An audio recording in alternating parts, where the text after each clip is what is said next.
Tuhan Yesus, kami berterima kasih kepadamu Tuhan, Allah kami yang setia. Kami tahu hari ini banyak sekali pencobaan, banyak sekali godaan dari musuh yang membuat kami tidak bisa fokus untuk mengasihi Engkau. Tuhan, kami berdoa agar pembacaan malam ini atau penjelasan dari setiap firman-Mu bisa tumbuh dalam hati kami dan memberikan kami terang, bukan hanya membuat kami mengetahui firman-Mu, tapi mengasihi Engkau. Terima kasih Tuhan, berkatilah pembacaan juga teman-teman yang belum bisa bergabung, agar mereka juga dikuatkan oleh firman-Mu. Terima kasih Tuhan, kami memuji, kami menyembah-Mu, Allah yang setia. Amin. Oke, baik. Sudah ditulis ya oleh Kak Iva. Silakan berarti dimulai dari Wahyu, pembacaan Lukas 14 ayat 25 sampai 15 ayat 10. Satu ayat satu orang ya. Amin. Oke, segala sesuatu dilepaskan untuk mengikuti Yesus. Lukas 14 ayat 25.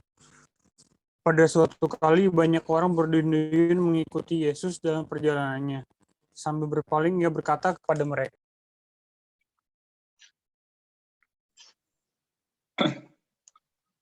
Silakan Ella. Kak, bentar. Ini sekarang Lukas 15 kan? 14 ayat 26. Oh iya, 26, sorry. Jikalau seorang datang kepadaku dan ia tidak membenci bapaknya, ibunya, istrinya, anak-anaknya, saudara-saudaranya, laki-laki atau perempuan, bahkan nyawanya sendiri, ia tidak dapat menjadi muridku. Ayat 27, barang siapa tidak memikul salibnya dan mengikut aku, ia tidak dapat menjadi muridku. Baik, 28. Sebab siapakah di antara kamu yang kau mau mendirikan sebuah menara, tidak duduk dahulu Mute. Halo. Ya, lanjutkan. Oke. Heri bisa lanjutkan, kalau belum bisa dilewati dulu ke Debbie. Ayat 8 tambah 9, Kak. 8 aja.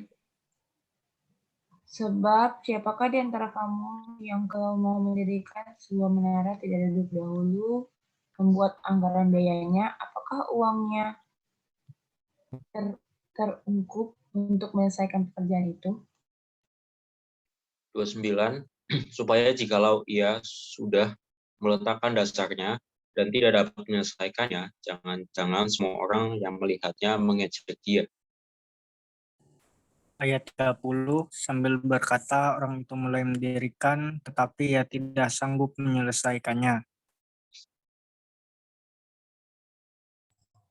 Ayat 31, atau raja manakah yang kalau mau pergi perang melawan raja lain, tidak duduk dahulu untuk mempertimbangkan, apakah dengan 10.000 orang ia sanggup menghadapi lawan yang mendatanginya dengan 20.000 orang?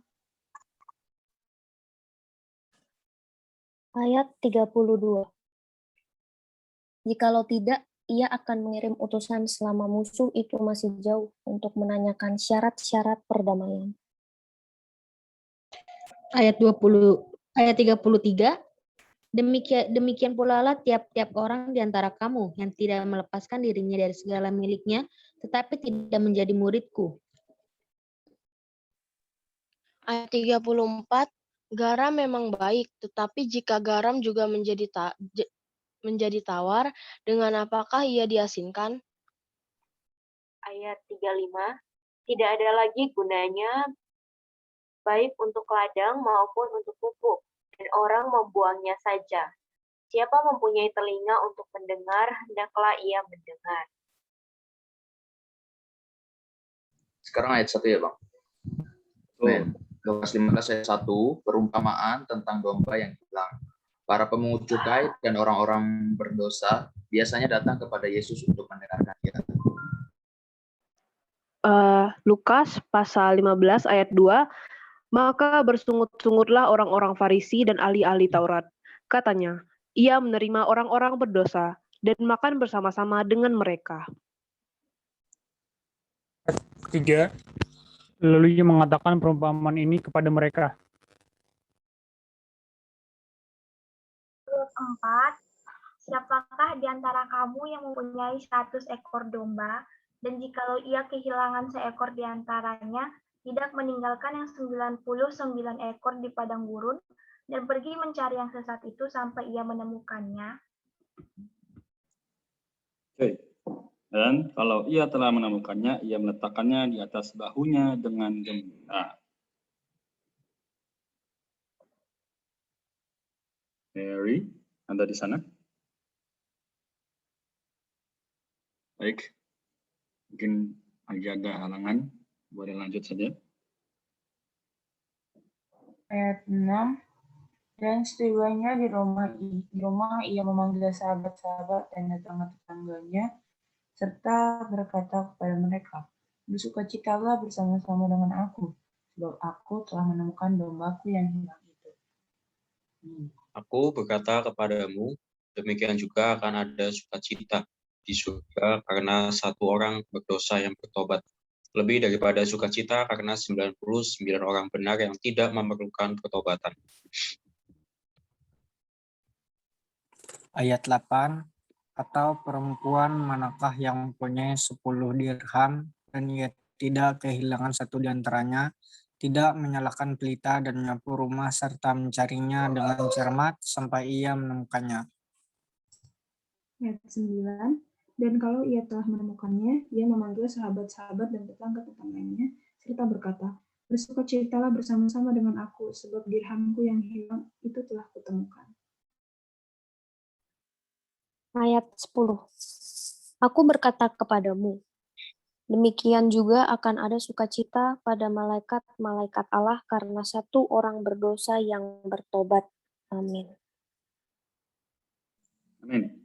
Puji Tuhan ya. Jadi pada malam hari ini kita telah melihat satu perkara penting yang kita bisa sadari bersama-sama. Kita melihat bahwa Tuhan menginginkan satu perkara ya. Ada yang mau coba menunjukkan atau menyatakan ayat mana yang membawa kita memiliki kesadaran itu bersama-sama? Kode apa? Clue-nya ya. Clue-nya adalah Ayat 4. ayat 4. Oke. Lukas 15 ayat 4 saya. Raul, thank you. Ada lagi? Anyone? Selain Raul yang mau coba menemukan?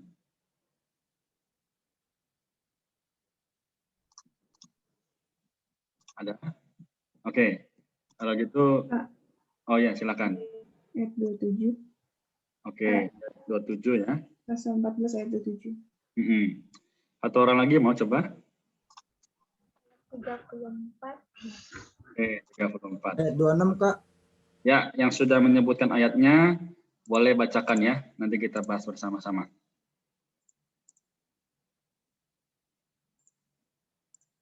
Oke, Raul dulu tadi. Oke, Bang. Ayat 4.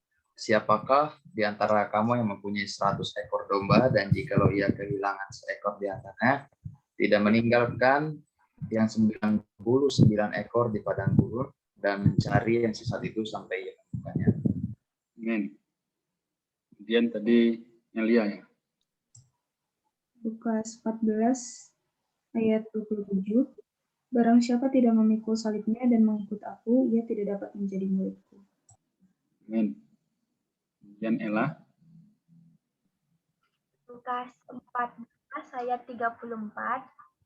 Garam memang baik, tetapi jika garam juga menjadi tawar, dengan apakah ia diasinkan? Amin. Baik, Irfan.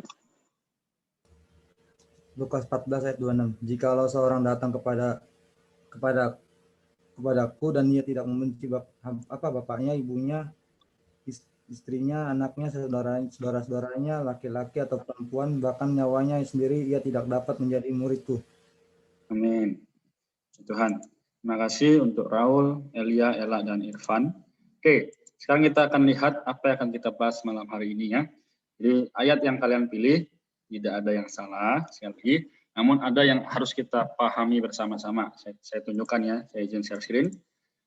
Mari kita bahas. Oke, jadi yang paling mendekati adalah jawaban Raul tadi ya.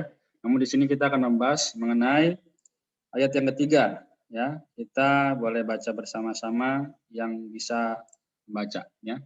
Lalu ia menyampaikan perumpamaan ini kepada mereka. Oke, ya jadi yang ditekankan adalah mengenai perumpamaannya. Nah, pertanyaan pertama, apakah makna perumpamaan yang disampaikan manusia penyelamat atau Tuhan dalam sepanjang Lukas 15 ayat 1 sampai 10 tadi yang kita baca?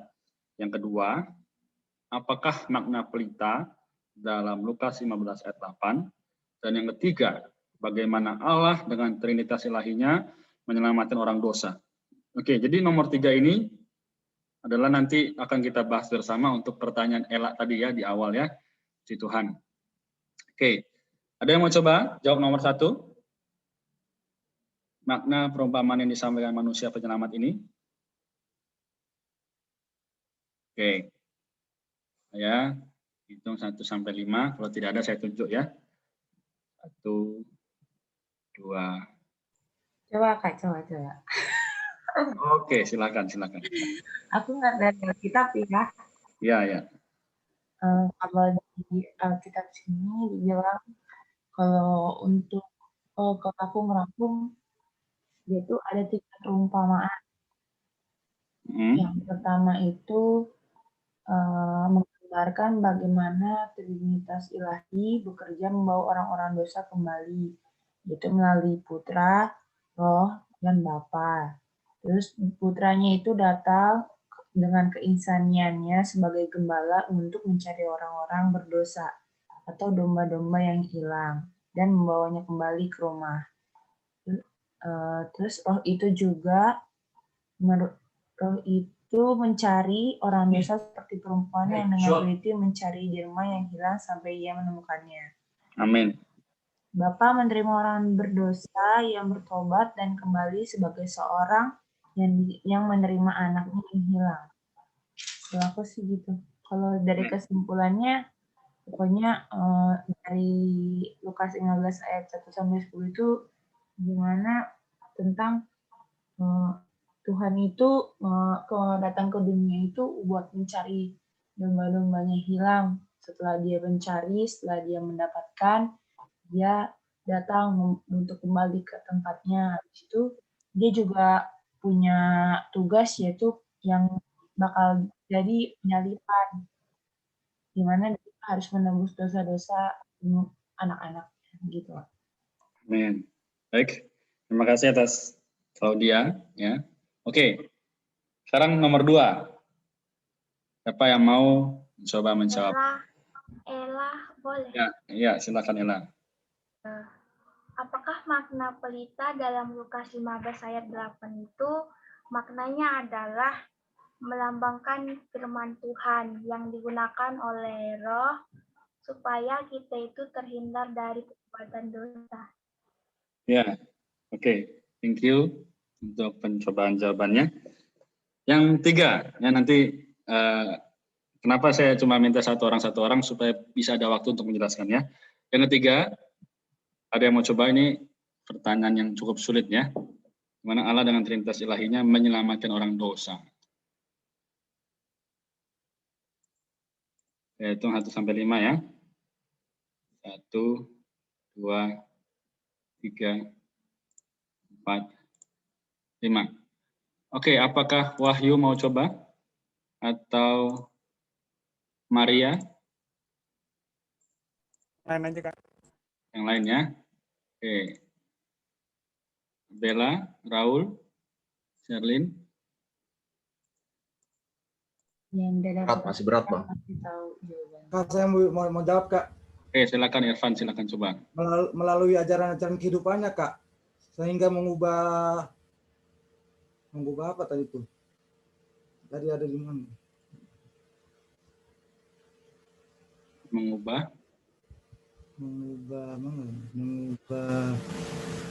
Mengubah kehidupan, Kak. Oke. Terima kasih Irfan sudah mencoba untuk menjawab.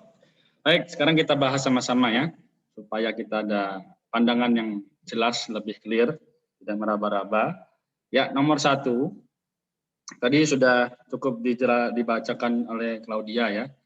Jadi di sini kita lihat bahwa ternyata di ayat yang ketiga di catatan kaki yang pertama ada satu poin penting yang cukup harus kita baca, yaitu teman-teman boleh baca dalam hati juga nggak apa-apa ya.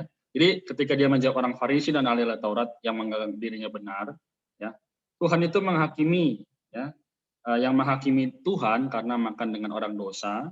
Di sini Tuhan memberikan perumpamaan, yaitu yang menyikapkan dan menggambarkan bagaimana Trinitas Ilahi bekerja membawa orang-orang dosa kembali. Tadi Claudia sudah memberikan jawabannya, oleh Putra, oleh Roh, dan kepada Bapa. This is important. Ini penting ya. Jadi Putra itu yaitu siapa? Yesus ya. Dia datang dalam keinsaniannya sebagai contoh di sini adalah gembala untuk menemukan orang dosa sebagai domba yang hilang. Nah, itu ayat 4 sampai 7 tadi ya, membawa kembali ke rumah. Ini pertama. Lalu yang kedua, Roh itu mencari orang dosa seperti perempuan yang teliti mencari dirham yang hilang sampai ia menemukannya. Roh ini siapa? Yaitu Yesus yang telah melalui proses mati, bangkit, ya kan 1 Korintus 15 ayat 45, dia menjadi roh yang apa? Masih ingat? Roh yang menghidupkan. Amin. Lalu di sini katakan apa? Dan Bapa menerima orang dosa yang bertobat dan kembali sebagai seorang yang di sini menerima anaknya yang hilang. Ini nanti di ayat yang 11 sampai 32. Namun belum kita bahas sepenuhnya, esok akan kita bahas ya. Oke, jadi kesimpulannya adalah di jawaban nomor 1. Allah Bapa, Putra dan Roh Kudus ini memusnahkan orang dosa dan mengambil bagian dalam membawa dia atau orang dosa itu kembali kepada Allah. Ya. Jadi ketiga perumpamaan itu menggambarkan kasih Allah Tritunggal yang melebihi kejatuhan dan pertobatan orang dosa yang menyesal. Jadi meskipun dia berdosa, meskipun orang itu jatuh, sedalam apapun dosanya, kasih ilahi diekspresikan sepenuhnya dalam perhatian yang lemah lembut dari Putra sebagai gembala yang baik, lalu juga dalam pencarian yang teliti dari Roh sebagai pengasih harta yang dirham itu, ya, dan penerimaan yang hangat dari Bapa sebagai Bapa yang mengasihi. Oke, sampai di sini seharusnya jelas ya dari pertanyaan apa makna perumpamaan ya yang ada di dalam kitab Lukas. Oke. Lalu berikutnya makna pelita. Tadi Ella ya, Ella juga sudah membantu kita menjawab. Tidak begitu jauh ya jawabannya. Jadi pelita itu melambangkan firman Allah, ya kan? Mazmur 119 ayat 105 dan Mazmur 119 ayat 130. Ya, yaitu yang digunakan oleh Roh untuk menerangi dan meneranjangi itu apa? Mengekspos, ya, memberikan penglihatan yang jelas mengenai kedudukan dan keadaan orang dosa supaya orang dosa itu bisa bertobat. Ini loh, kamu nih ternyata terjebak atau terhimpit di bawah lemari, ya kan? Kamu harus kembali kepada Allah, tempat yang terang.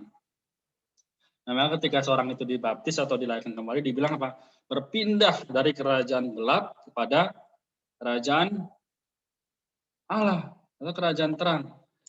Ya, jadi moga oleh apa yang kita baca di sini bisa minta tolong kepada dua orang ya, membaca Mazmur 119 ayat 105 dan 130. Siapa saja boleh. Yang sudah menemukan langsung saja dibacanya. Yang 109 ayat 105 itu bukan sih, Bang? Firman-Mu pelita bagi kakiku dan terang bagi jalanku. Benar ya? Ya, harus betul ya. Lalu yang kedua ayat 130. Buka Mazmur 119 ayat 130. Bila tersingkap firman-firman-Mu memberi terang, memberi pengertian kepada orang-orang bodoh. Ya, thank you. Thank you Raul dan Elia ya. Oke, jadi benar sekali bahwa di ayat itu dibilang apa? Firman-Mu itu pelita bagi kakiku dan terang bagi jalanku. Lalu apa? Ayat 130 kan dibilang, bila tersingkap firman-Mu itu memberi terang, memberi pengertian kepada orang-orang bodoh. Jadi kalau firman itu nggak tersingkap, nggak bisa tuh, nggak bisa kelihatan. Ya, jadi bagaimanapun kondisi hari ini kita perlu mengucap syukur bahwa Allah sang sumber kasih itu Putra yang mengasihi kita, juga Roh itu adalah Tritunggal, tidak terpisah ya. Oke, lalu yang 3 pertanyaan tadi mengenai bagaimana Allah ya, Tritunggal itu menyelamatkan orang dosa. Nah, tadi sebenarnya sudah kita bahas jawaban nomor 1, yaitu apa? Ya, Putra mencari ya terjadi di luar orang dosa dan digenapkan di atas salib melalui kematian penebusannya. Kemudian pencarian Roh yang di dalam dan dilaksanakan oleh pekerjaannya di dalam orang dosa yang bertobat, yaitu hari ini Bapa juga menerima orang dosa. Jadi Bapa, Putra dan Roh itu tidak terpisah ya. Apapun situasi, apapun kondisi, kita harus menyadari bahwa kenapa sampai perlu perumpamaan? Agar kita hari ini benar-benar menyadari dan mengapresiasi pekerjaan Allah atas kita. Oke, jadi saya harap sudah jelas ya. Yang sudah jelas mungkin boleh tunjukkan jempolnya ya. Setelah ini saya akan bantu bahas untuk pertanyaan dari Ella ya. Kenapa banding-bandingkan atau disama-samakan? Kan kamu perjanjian baru, aku perjanjian lama. Kan kamu gak boleh makan babi harusnya dan sebagainya. Oke. Dan kenapa dikatakan kamu itu yang nulis Alkitab manusia? Ya, kenapa? Hari ini kita perlu nampak dengan jelas bahwa tadi sekarang Ella saya minta tolong baca 2 Timotius 3 ayat 16. 2 Timotius pasal 3 ayat 16. Ya, masih di mute. 2 Timotius 3 ayat 16. Segala tulisan yang diilhamkan Allah memang bermanfaat untuk mengajar, untuk menyatakan kesalahan, untuk memperbaiki kelakuan, dan untuk mendidik orang dalam kebenaran. Amin. Oke. Thank you Ella ya. Jadi segala tulisan yang diilhamkan Allah. Kalau bahasa asli dari diilhamkan adalah dihembuskan ya. Jadi sama seperti Kejadian 2 ayat 7 ya. Kalau tidak salah di situ berbicara bagaimana ketika Tuhan membentuk manusia dari debu dan tanah, dia menghembuskan nafas hidup ke dalam hidungnya, dalam hidung manusia, sehingga menjadi makhluk yang hidup ya. Nah, hari ini kita mengucap syukur bahwa Allah yang setia itu dia memberikan kepada kita kasih karunia juga firman-Nya ya, yang dihembuskan Allah. Nah, maka kalau nanti ditanya lagi, ya bilang aja, firman ini bukan ditulis oleh manusia kok. Memang ditulis oleh manusia, namun yang diilhamkan oleh Allah. Ya, buktinya di mana? Buktinya ada di kitab Ibrani ya. Ibrani pasal 1 ayat 1 ya. Jadi dibilang di sini, setelah pada zaman dahulu Allah berulang kali dan dalam berbagai cara berbicara kepada nenek moyang kita dengan perantaraan nabi-nabi. Ya, jadi fokusnya adalah memang Alkitab ditulis oleh manusia. Karena apa? Supaya menunjukkan bahwa firman hari ini berkaitan sekali dengan kehidupan manusia. Nah, kenapa banyak orang memperdebatkan itu? Karena orang pasti bilang, kalau manusia nulis, kayaknya aku nggak percaya deh. Harus Allah nulis. Allah sudah menulis di mana?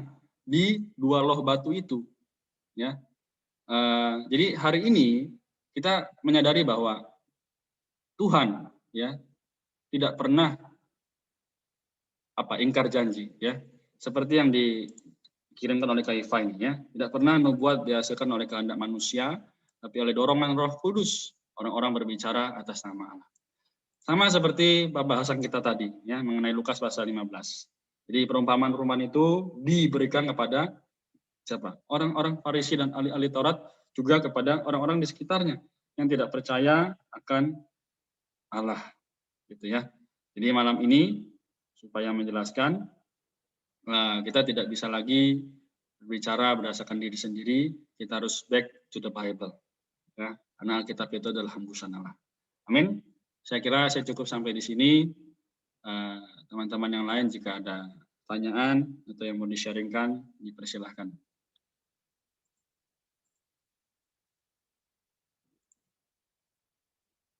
Ya, ini Claudia tadi izin menambahkan, silakan. Kalau aku, maksudnya apa juga pernah kejadian kayak gini ya, kayak Ella gini.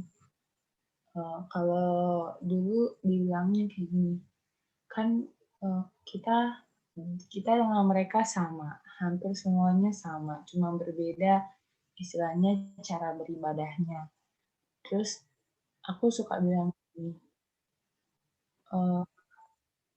dulu kan waktu Tuhan menurunkan buah-buah roh, buah-buah roh, yang dua batu itu yang dari gunung, 10 perintah Allah, itu kan ditulis sama Allah sendiri. Sedangkan yang di bawah-bawahnya bangsa Israel itu nggak percaya kalau sebenarnya itu Tuhan yang mengirimkan dua batu itu untuk diserahkan dari Musa, terus kemudian diberikan kepada umat manusia.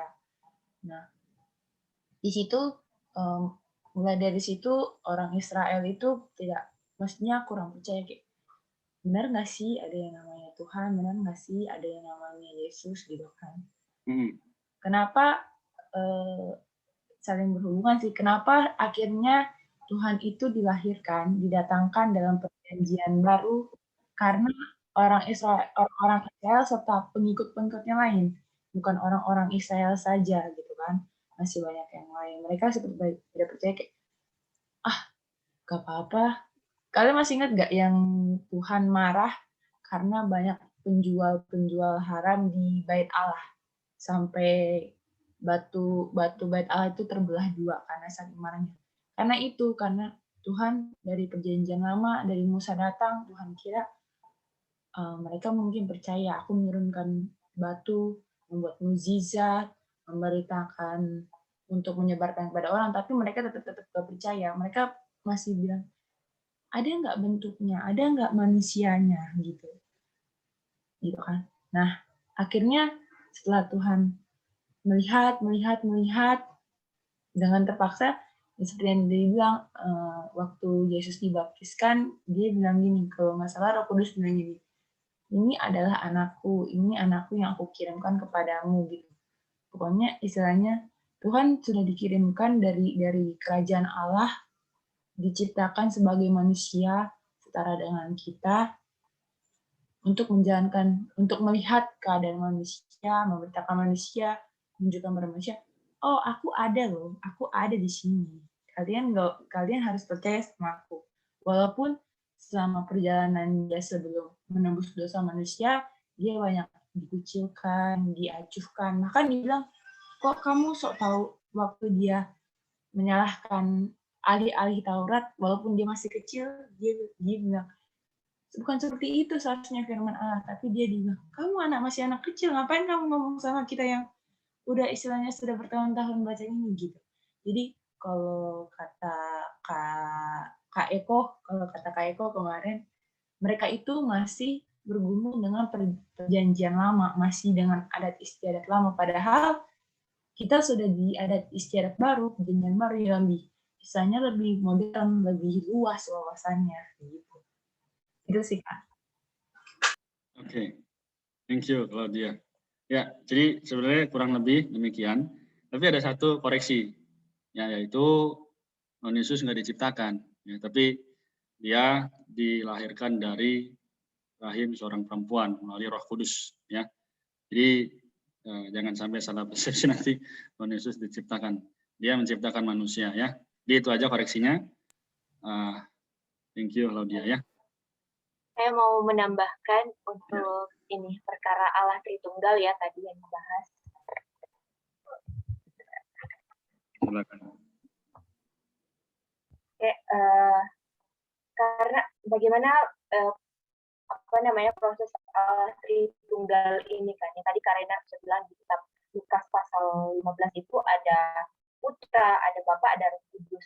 Terus tadi juga Ella kan bilang, sebenarnya kita itu punya Allah ada berapa gitu, 3 Kak.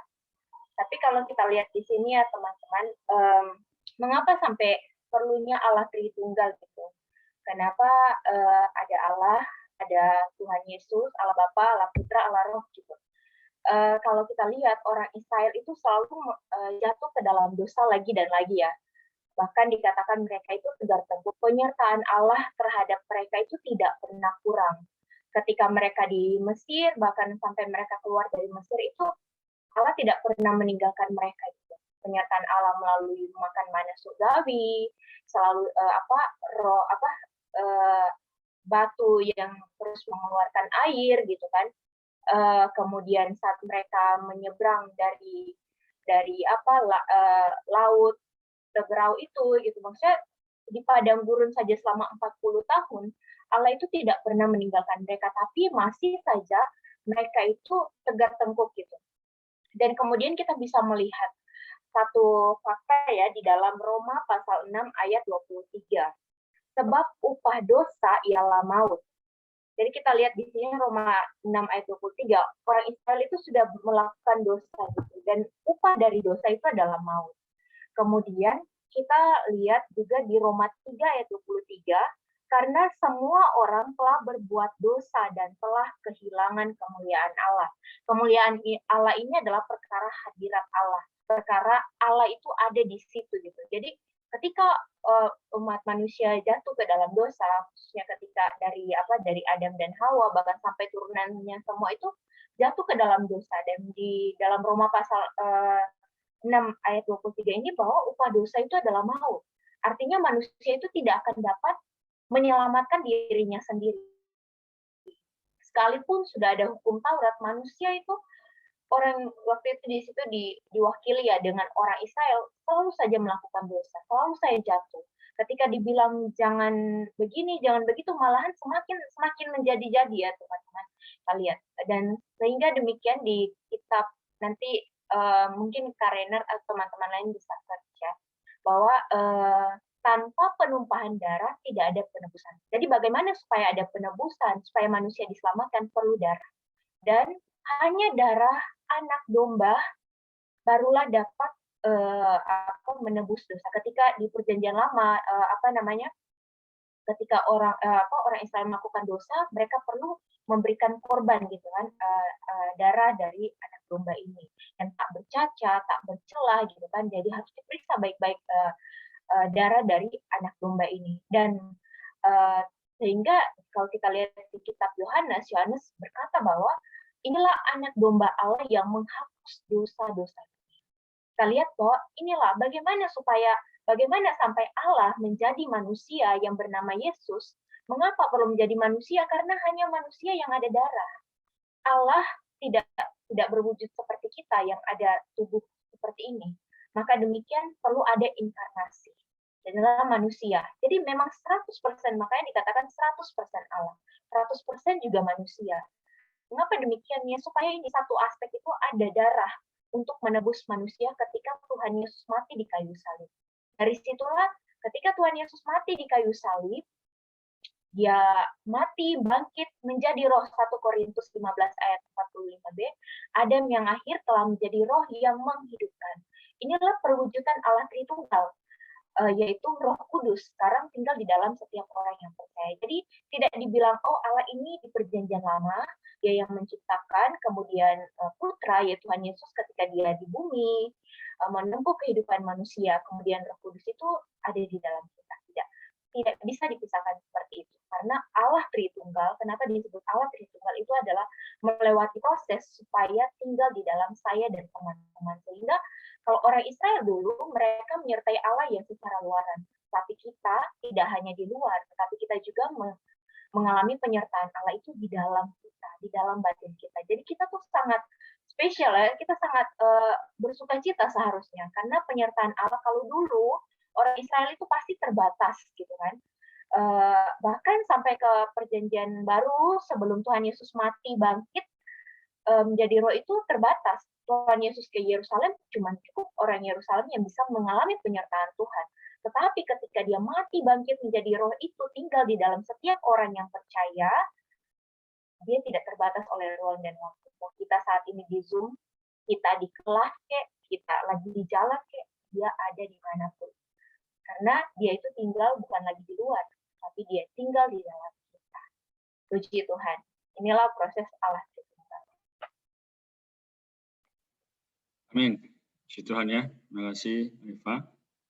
Semoga Ella dan teman-teman bisa mendapatkan makna yang begini dalam ya. Jadi bukan hanya kita dibicarakan dalam hitam atas putih, tapi betul-betul menjadi pengalaman kita masing-masing. Baik, apakah ada lagi? Kalau tidak ada, kita cukup dulu ya, karena sudah waktu juga. Nanti jika ada pertanyaan silakan di grup WhatsApp. Oke, jadi kita tutup dulu dalam doa. Nanti setelah ini kita akan ada mungkin bincang-bincang sebentar, masih boleh ya. Oke, sama-sama Ella. Sekarang kita tutup dalam doa. Oke, bisakah kita minta tolong berdoa kepada saudara kita Raul? Oke, bisa Bang. Mari teman-teman kita berdoa. Tuhan Yesus yang baik, Tuhan Yesus yang berkata dalam kerajaan surga, terima kasih untuk malam hari ini, Tuhan telah menguduskan waktu kami, Tuhan kami mengucap syukur ya Tuhan, setiap firman yang telah kami dengar ya Tuhan, setiap pengajaran-Mu ya Tuhan, bukan menjadi hanya ilmu pengetahuan bagi kami, tapi menjadi roh yang menghidupkan, ya biarlah Tuhan Yesus, hari demi hari kami Tuhan merealitaskan setiap firman yang kami dengar ya Tuhan. Juga ya Tuhan, bukan hanya doktrin saja, tetapi ya Tuhan Yesus kami mau menyebarkannya, dan Tuhan, saya Tuhan, firman-Mu semakin tersebar luas Tuhan. Juga biarlah ya Tuhan Yesus, Kau berkati aktivitas kami selanjutnya, ya baik aktivitas untuk produksi ataupun aktivitas untuk beristirahat Tuhan, tolong jaga kami, Tuhan Kau yang melindungi kami ya Tuhan. Biarlah Tuhan setiap kegiatan yang kami akan lakukan terus berkenan di hadapan-Mu dan Kau mengizinkannya Tuhan. Tuhan Yesus juga biarlah kami terus bersandar di dalam setiap aktivitas kami terhadap-Mu ya Tuhan. Bukan dengan kekuatan kami, tetapi Tuhan dengan kekuatan Kristus ya Tuhan. Tuhan Yesus, terima kasih Tuhan untuk malam hari ini. Hanya dalam nama-Mu kami telah berdoa dan mengucap syukur. Amin. Amin. Oke, terima kasih Raul. Baik, kita boleh nyalakan kamera bagi yang bisa, yang tidak bisa tidak masalah ya.